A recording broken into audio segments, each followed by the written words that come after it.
हे दोस्तों, welcome back to MS Excel course part 23 and आज अभी अपन स्टार्ट करने वाले हैं अपने एक्सेल का एक most important and most worthiest topic जिसका नाम है पाइवट टेबल।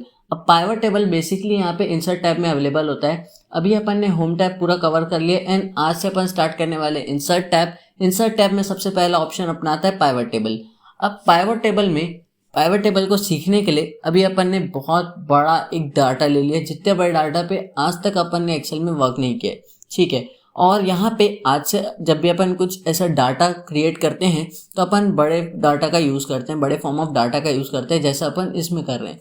इसमें अगर अपन देखें तो ओवरऑल 28,000 इतना डाटा अपने पास है, 28,000 सेल्स का डाटा अपने पास रखा है, जिसको अभी अपन यूज़ करके एक समराइज्ड फॉर्म में निकालेंगे। अच्छा, अब पाइवट टेबल बेसिकली यूज़ किसके लिए होता है कि पाइवट टेबल का यूज़ करके अपन जो भी अपना डेटा रहता है बिना फॉर्मूलाज के उसको एक समराइज्ड फॉर्म में अपन ले आते हैं। तो इसके लिए अपन पाइवट टेबल का यूज़ करते हैं।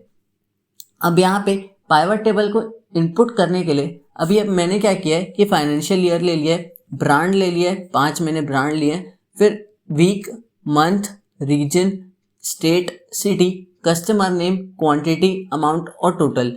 यहाँ पे मैंने ओवरऑल हर चीज़, जितना भी क्वांटिटी, जितना भी अमाउंट, जो भी अपन ने उस एक कस्टमर को सेल किया है विजयवाड़ा में, या जो भी स्टेट है, जो भी सिटी है, जो भी रीजन है, उसका जिस ब्रांड का भी अपन ने उसको सेल किया है, वो सारी चीज़ें अपन ने यहाँ पे लिख रखी है। और इसका अब अपने को एक समराइज फॉर्म चाहिए बिना किसी फॉर्मूलाज के।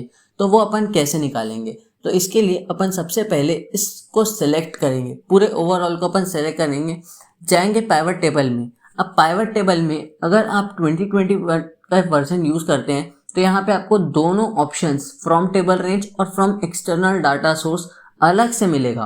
बट अगर आप इसको 2060 के वर्जन में देखोगे तो आपको फ्रॉम टेबल रेंज और फ्रॉम एक्सटर्नल डाटा सोर्स दोनों एक ही में समअप होके दिखेगा। लाइक कैसे दिखेगा मैं बताऊँ, कुछ इस तरीके से। ये अभी फ्रॉम टेबल और रेंज है, ठीक है। तो यहाँ पे क्या बोल रहा है कि सेलेक्ट अ टेबल और रेंज, कोई एक टेबल या कोई रेंज सेलेक्ट करो जो अपन ने ऑलरेडी सेलेक्ट कर रखा है। नेक्स्ट यहाँ पे बोलता है वो एरिया सेलेक्ट करो जहाँ पे आप अपने पाइवट टेबल को प्लेस करना चाहते हो, एक न्यू वर्कशीट में या एग्जिस्टिंग वर्कशीट में। एग्जिस्टिंग वर्कशीट में अपने को कैसे पुट करना है वो भी मैं आपको बताऊंगा। अभी अपन इसको न्यू वर्कशीट करके ओके कर देते हैं। जैसे अपन न्यू वर्कशीट करके ओके करते हैं तो ये जो अपना एक न्यू वर्कशीट था वहाँ पे पाइवट टेबल के फील्ड्स और पाइवट टेबल का एक इंट्रोडक्शन आ जाएगा। अब पाइवट टेबल को जब आप बनाने जाते हो, आप पाइवट टेबल को एनालाइज भी कर सकते हो, साथ ही साथ उसको डिजाइन्स भी प्रोवाइड कर सकते हो, ठीक है। नेक्स्ट चीज मैं यहाँ पे आपको बताना चाहूँगा, जब आप इसको सेलेक्ट कर रहे हैं और पाइवट टेबल में आप इसको कोई एक्सटर्नल डाटा सोर्स करते हैं तो यहाँ पे आप कोई भी दूसरा कनेक्शंस का भी यूज़ कर सकते हैं। कनेक्शन मतलब कई बार होता है ना कि डाटा क्योंकि बहुत बड़ा होता है तो उस केस में अपन उसको किसी और फॉर्म में, किसी और सर्वर्स में रखते हैं और फिर अपन उसको ब्राउज करके फिर एक यहाँ पे इनपुट देते हैं, तो वो भी अपन इसमें कर सकते हैं, ठीक है। बट अभी अपने को वो नहीं करना। अच्छा, नेक्स्ट चीज़ यहाँ पे और आता है पाइवट टेबल में फ्रॉम टेबल रेंज में एग्जिस्टिंग वर्कशीट। अब ये एग्जिस्टिंग वर्कशीट के थ्रू क्या होगा, अपने को जस्ट अपने पुराने वाली शीट में जाना है, उसका कोई भी एक सेल सेलेक्ट करना है जहाँ पे अपन अपने पाइवट टेबल को प्लेस करना चाहते हैं और वहाँ पे अपना पाइवट टेबल प्लेस हो जाएगा। तो इस तरीके से भी ये जो एग्जिस्टिंग वर्कशीट है वो वर्क करती है। अभी अपन ने क्या देखा कि कहाँ पे अपन को प्लेस करना है, क्या उसके यूजेस हैं। अभी अपन क्या देखने वाले हैं कि कैसे एक पाइवट टेबल का जो डेटा है वो क्रिएट होता है। अब जितने भी यहाँ पे शीट 1 में कॉलम्स दिए हुए हैं, ये सारे कॉलम्स जब पाइवट टेबल अपन क्रिएट करने जाते हैं तो फील्ड्स के फॉर्म में अवेलेबल हो जाते हैं और इन फील्ड्स को जस्ट अपने को ड्रैग करके यहाँ पे रखना है और अपना जो पाइवट टेबल है वो ऑटोमेटिकली क्रिएट होते जाएगा। अभी अपने को ये फाइंड करना है, मैं एक एग्जाम्पल के फॉर्म में आपको बताने के लिए कर रहा हूँ। अपन ये फाइंड करना चाहते हैं कि किस ब्रांड ने कितनी क्वान्टिटी में सामान बेचा। तो उसको फाइंड आउट करने के लिए मैं क्या करूँगा, ब्रांड को सेलेक्ट करके ड्रैग करके यहाँ रोज के फॉर्म में ले आऊँगा तो मेरा ब्रांड आ जाएगा। और सेम जो अपनी क्वांटिटी है उस क्वांटिटी, क्योंकि वो वैल्यू है तो अपन उसको यहाँ ड्रैग करके ले आएंगे। तो जितनी अपनी क्वांटिटी होगी उतना अपना जो ब्रांड है, जितना भी उसने सेल किया है वो यहाँ पे आ रहा है। अच्छा, जब अपन इसको पुट करते हैं तो यहाँ पे जो छोटा सा ऑप्शन है इसमें वैल्यू फील्ड सेटिंग्स करके एक सेक्शन आता है। ये बड़ी काम की चीज़ है। इसमें आप एक क्वांटिटी का या जो भी आप वैल्यूज पुट कर रहे हो उसका count average, max, minimum, product, count numbers, STD dev P, var, varp, ये सारी चीज़ें आप कैलकुलेट कर सकते हो और इन सब चीज़ों को अपन आगे और अच्छे से ब्रीफिंग में सीखने वाले हैं।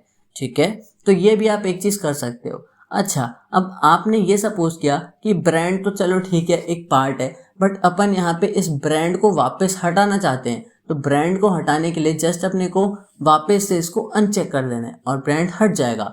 अब अगर अपन ये चाहते हैं स्टेट वाइज देखेंगे तो स्टेट वाइज अपन डाल देंगे कहाँ कहाँ कितना कितना क्वांटिटी बिका है वो आ जाएगा। स्टेट वाइज नहीं चाहिए, सिटी वाइज डाल दो तो सिटी वाइज आ जाएगा। सिटी वाइज भी नहीं चाहिए, कितने हफ्तों में क्या क्या बिका है तो कितने हफ्तों में बिका है उसका सम आ जाएगा। अब क्योंकि वीक्स वैल्यूज में काउंट हो रही है ना तो वो आ रहा है, बट अगर वीक का सम को हटा के अपन इसको काउंट कर दें, सपोज मैंने इसकी वैल्यू को काउंट कर दिया तो 28,603 वीक इतना ये आ रहा है। ठीक है, चलो ठीक है, वीक भी नहीं, किस फाइनेंशियल ईयर में बिक रहा है तो एक ही तो फाइनेंशियल ईयर है 21-22, बस उसमें कितनी क्वांटिटी बिकी उसका सम आ जाएगा।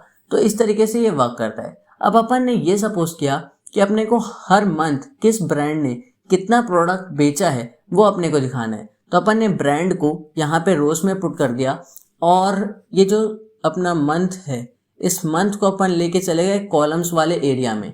तो यहाँ पे क्या हो रहा है, अब जिस ब्रांड ने जिस महीने में जितना क्वांटिटी सेल्स किया है उसका उतना वैल्यू यहाँ पे हर तरीके से बन के आ जाएगा और मंथ एंड पे उसने टोटल कितना वैल्यू सेल्स किया एक फाइनेंशियल ईयर में वो भी यहाँ पे कैलकुलेट होके आ रहा है। तो इस तरीके से भी आपका जो थिंग है, जो भी आपका वर्क है वो काम करता है। तो ये था all about pivot table. Pivot table basically क्या करता है वो अपने को समझा कि कहाँ पे कैसे इन चीज़ों को पुट किया जाता है, क्या क्या चीज़ों को पुट किया जाता है, कैसे वो वर्क करती है। अब इसके अंडर में अगर आपको कोई चीज़ें और लानी है, सपोज ये ब्रांड है, कौन कौन से स्टेट में क्या क्या ब्रांड ने भेजा है तो अपन इस स्टेट को भी इस रो में ले आएंगे। तो एप्पल ने कौन कौन से स्टेट में भेजा है, क्या क्या सामान भेजा है वो सारी चीज़ें आ जाएंगी। वन प्लस ने कहाँ कहाँ पे भेजा है वो आ जाएगा। रियलमी का कहाँ कहाँ पे सेल्स हुआ है वो आ जाएगा।